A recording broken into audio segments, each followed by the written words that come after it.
Samantala, hiniling naman ngayon ng mga testigo sa Enzo Pastor killing na isailalim sila sa Witness Protection Program ng Department of Justice.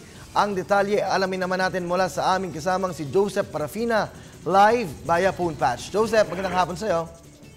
Magandang hapon sa iyo, kasama ang Kirby. Hiniling nga dito sa Department of Justice ni Ginoong Tom Pastor, ni Enzo Pastor, ang International Car Racer na kung sa'y napos lang dito sa may kanto ng Visayas Avenue Congressional sa Quezon City.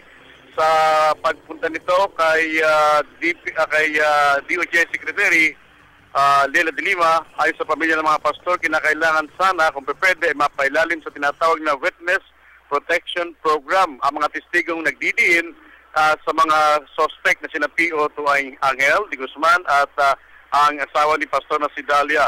Muling nagtungo dito sa DOJ itong tatay ni Enzo at hinihiling nga ito kay de Lima. Ayon sa de Lima, Kirby, matamang pag-aaral nila na saring usapin at kung makatutulong ito ay kanila itong papayag sa mahabang pagsiyasat muna ang kanilang gagawin. Matatandaan, Kirby at mga kaibigan, na kahapon mismo ay sinama na ang dalawang witness dito sa DOJ at dinidin nga sinasabing may ebidensya laban dito sa tatlong mga suspect ang pagkamatay dito kay Enzo Pastor. From the Department of Justice, Joseph Parafina.